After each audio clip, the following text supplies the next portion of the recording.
What's up, guys? Welcome back to ManCave Collectibles. Coming at you today with another figure review. Today we're taking a look at the third figure that I have reviewed in Wave 2 of the Super7 TMNT Ultimates line. So today we're looking at one of the biggest names in the Teenage Mutant Ninja Turtles universe. That is Shredder. Probably outside of the four turtles, Shredder is probably the next most recognizable name in the entire line. So was really excited to go ahead and get this guy in Wave 2. And we're going to take a really good close look at him. I'm not going to spend much time on this box. This is just kind of a mailer or a shipper box. It's really used to protect the box that Shredder actually comes in. Little logo in here, the name of your character there, Super7's logo in the bottom. A little bit of legal jargon here on the back side. That's pretty much it for this one. Let's go ahead and take a look at the actual box that Shredder comes in. All right, guys, and taking a look at Shredder's box, phenomenal looking packaging as we've continued to get in this line. Got a little bit of an embossed logo here with the Shredder face on it. The name of your character there. Super7 doing a little logoing there.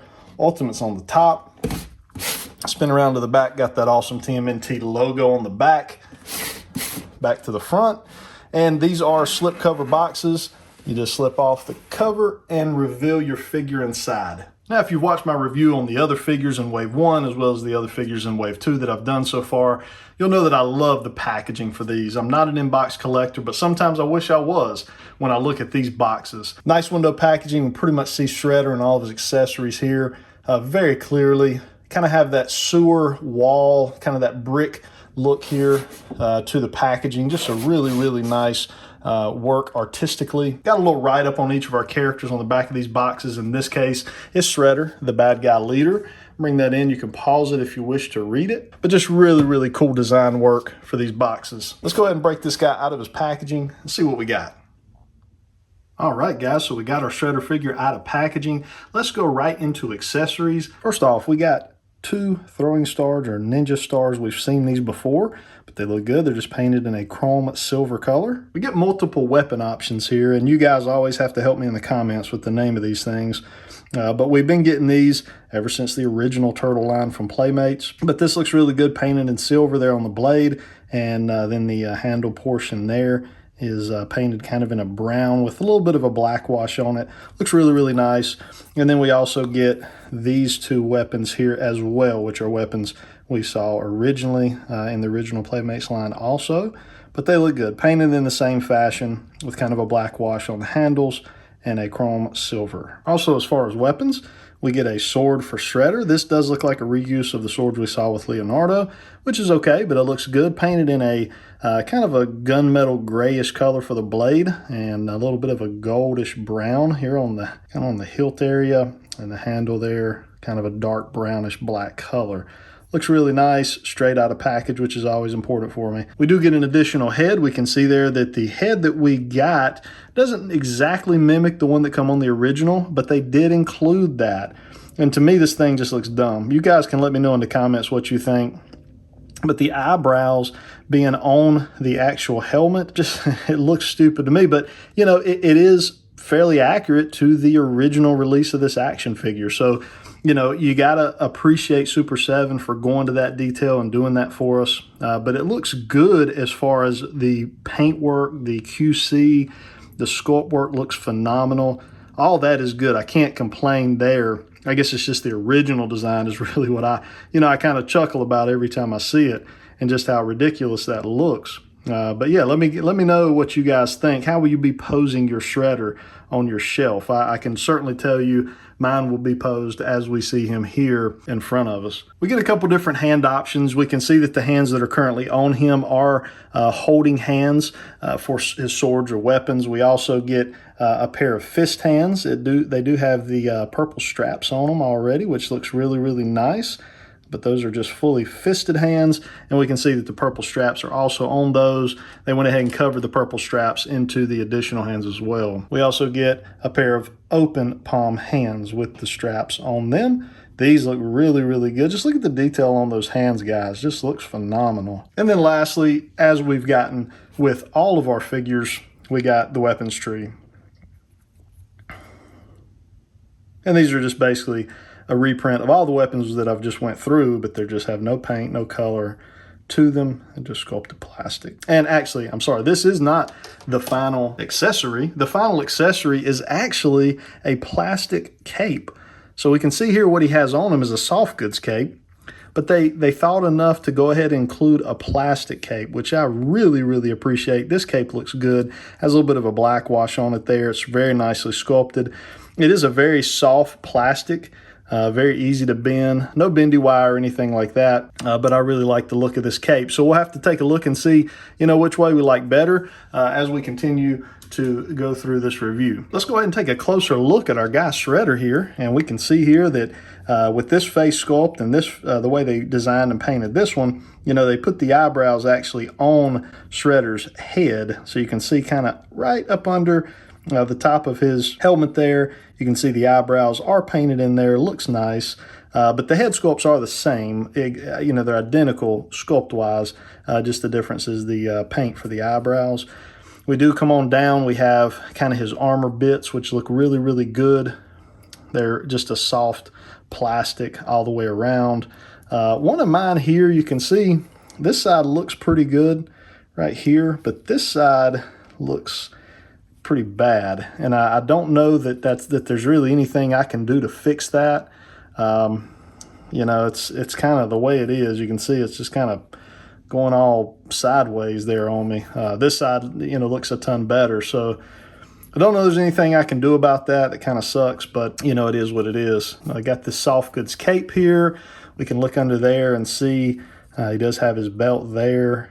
It's a soft plastic. His pants look good. Same thing here with the armor bits on the front of his legs. Those are just a soft plastic there. Coming on around. Just got that cape. So this right here will come off. So if you don't really want that belt look there, you just kind of want the cape to be, more draped back behind him, you can do that. Let's see, there is bendy wire in the cape. So that's very nice. That's a nice touch there. So we can, you can kind of pose and manipulate that cape, however you want to. If you want it to, look like he's, blowing in the wind, you can do that. So that's a really nice touch there. That definitely adds to the usability of soft goods for me. I'm not a big fan of soft goods on, figures, but, when they add the bendy wire and you're able to kind of manipulate them some, that definitely adds to the look. So I do like that addition to this cape. Let's take a quick look at his articulation. So we really aren't getting any up and down for that head, which is that's odd to me that we wouldn't get any, but we can get side to side looking around, no problem. Not really any rocker in there either. As far as these shoulders, very hindered due to the the armor here on the shoulder. So that's about as far up as I can get it. We have no problem going around the full 360, swiveling the bicep. We do have just a single jointed elbow, as we've seen with this line, so we expect no different there. In the wrist, just our typical forward back, full 360 spin there. Let's see, no spin in there for us that I can tell. Yep, no spin in the forearm there. No abdominal crunch here. You can see that's just one solid piece. No crunch in the waist, but we do get our side to side, so that looks good. Splits there for Shredder, and then we get a basically a swivel at the top of the thigh. Single jointed knees right there. We do get a cut at the knee, so we're able to spin and manipulate there, as well as right in the mid calf, and then plenty of forward, back, and our ankle rocker, which is pretty typical. So, as we've come to kind of learn with this line, all the articulation pretty much mimics each other on every figure that we've come across. We really hadn't seen anything new from an articulation standpoint. Really, even going back to wave one, we're pretty much still looking at the same articulation. Let's go ahead and take a look at a few of the accessories changed out on this guy. All right, guys, so just to put a few accessories here on him, kind of swap it out, I went ahead and put on the plastic cape. We got his open palm hand here holding the sword, and we went ahead with that second head sculpt so you guys could see kind of what that looked like on him as a figure. You can spin him around here. You can see there. Really like this plastic cape. as I kind of stated earlier, I'm not a huge fan of soft goods on action figures for whatever reason. You know, I think that, you know, the company to me that probably does it best, you know, is like your Mezco 112s. But, you know, even when I had a fairly large Mezco 112 collection, there were just times where I just couldn't get past the way some of the clothes looked on some of the figures. Some of them they did phenomenal, and some of them they just didn't look right to me. And I've just always kind of preferred the sculpted clothing look. You know, the pants here being sculpted, the cape being sculpted. That's just kind of always been me, and it's totally personal preference. That doesn't make it the best way or the right way. It's just my personal preference. But you guys, if you have a comment or opinion on that, drop it in the comments below. I'd love to hear what other collectors think of soft goods versus, you know, sculpted clothing. But anyways, let me know too what you think here as far as your capes. You know, how will you be, you know, displaying your shredder? Do you like the soft goods cape? Do you like the plastic cape there? You know, both to me look good and provide some really different options, especially with the soft goods having the bendy wire inside. So let's go ahead and bring in a couple other figures for size comparison, and we'll wrap up our video. All right, guys, so just to throw a couple figures from this line into our size comparison, we have his other two counterparts from Wave 2. We've got the amazingly well done Bebop, and then we have Leonardo, who looks fantastic as well. But you can see just how big Bebop truly is here. You're looking at a shredder figure who's, you know, about a ½ inch taller than our turtle, and Bebop just towers over both of them. So just what a great wave here, guys. For you to see. Now, I have seen people ask before, could this guy potentially be a stand-in for the NECA cartoon line? So what we'll do is we'll stand in our Raphael figure here from the NECA cartoon line, and you can see that potentially could work.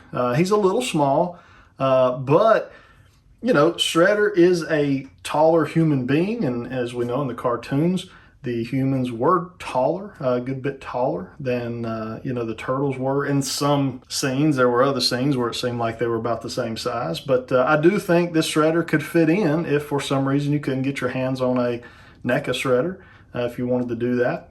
He does kind of fit the mold for that. So let me know what you guys think of this figure. How will you be displaying him? Which head, which cape will you be using? I enjoy hearing that type of stuff from you guys and having that conversation. Let me know what you think of this line as a whole. We got our Mutagen Man review coming tomorrow, so be on the lookout for that. Leonardo and Bebop have already been done, so you can check those out on the channel if you're so interested. If you guys enjoyed this video, hit that like button. It gets this video out there for other people to be able to see. If you're not a subscriber, consider subscribing. Love to have you as part of the ManCave Collectibles team. Hope you guys have a good rest of your day. Until next time.